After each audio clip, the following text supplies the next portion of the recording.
Hey everyone, and welcome to Cooking Companion TV. I'm Jenna Edwards, and you're watching a recipe demo of kale and mushroom lasagna.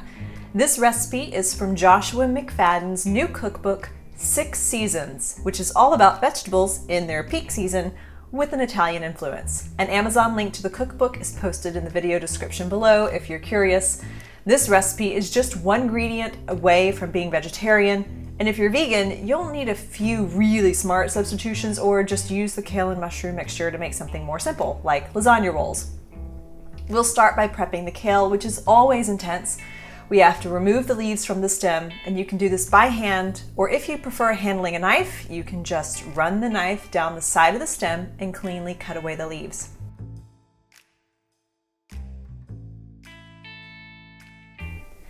Then we need to slice the leaves into strips, and I recommend you make the strips thin, about the size of linguine or 1/4 of an inch or even thinner than that.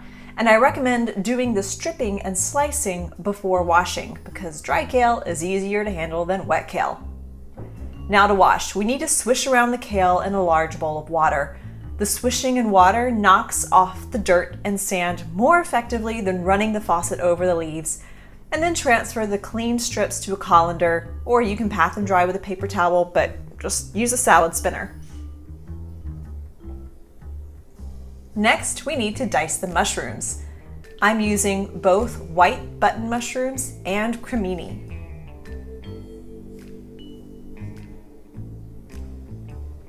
Now for the velouté, which is a creamy sauce like bechamel, but with the addition of broth. So melt butter over medium heat and whisk in some flour, and I think you can use oil here, but I've never tried it. And we'll whisk until it's a smooth paste and cook for just a minute or so to cook out the raw flour flavor, and keeping the heat on medium. If it gets too high, it can burn. And whisk in the broth, and then milk. And bring it to a boil, whisking every couple minutes so it doesn't burn or stick to the bottom, and to keep it from lumping up. Now see those little bubbles at the top of the screen? That's the beginning of the boil.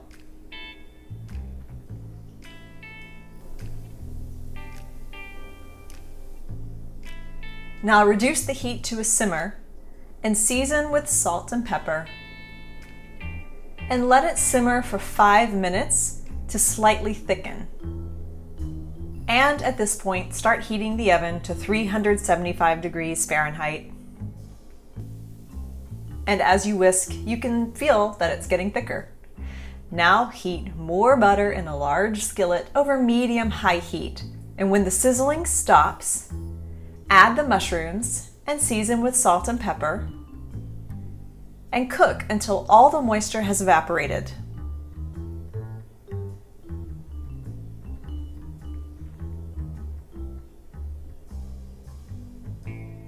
The mushrooms will release water, and this is what has to evaporate. So stir occasionally and keep the mushrooms spread out evenly. And here you can see that most of the moisture is gone. It just needs another minute or so. And once the pan is dry, we'll leave them there a tad longer so they can brown and stick a bit to the pan. Now see the color difference? That's what we're going for, maybe even a little more browned. This process will take 10 to 12 minutes. And then scrape it into a bowl and let it cool.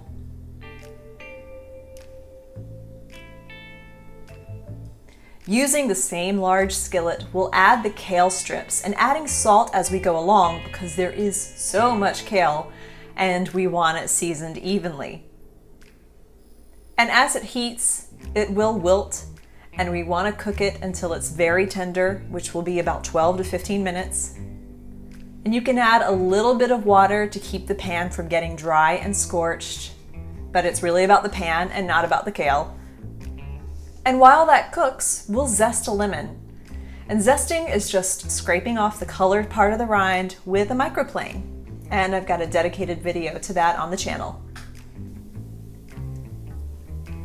And we'll stir this zest into the ricotta cheese. This is a really nice little detail, so if you're trying a vegan version, I recommend doing a vegan ricotta and definitely adding the lemon zest. It really complements the kale and the mushrooms. And finally, we'll assemble the lasagna. So pour a little less than half of the velouté into the bottom of the pan and layer the uncooked lasagna noodles. Believe it or not, this is my first time making lasagna, and there's some things I do differently. I definitely add a second layer of noodles at the bottom, or at least have them overlap more. And then spread in the mushrooms. This is where I feel like I could double the amount of mushrooms because they are so tasty. And then we'll layer the kale on top of the mushrooms once they've been spread out evenly. And carefully place the kale so we don't move around the mushrooms that we work so hard to get evenly spread. And now it's time for another layer of noodles, and then the ricotta. Again, carefully spreading to not disturb the layers underneath. I made big dollops every few inches, so all I have to do is spread out the dollops so they touch each other, and it's pretty even. And then one more layer of noodles, and then pour in the remaining velouté. This makes it super rich. It was too much dairy for me and my body, even though my taste buds liked it a lot. And then we sprinkle in the cheese. Lots and lots of cheese. And we'll bake this for 40 to 50 minutes until the cheese is golden brown and the juices are bubbling around the edges. And let it cool for 20 minutes before cutting and serving. Lasagna needs to rest and settle before you cut into all those layers.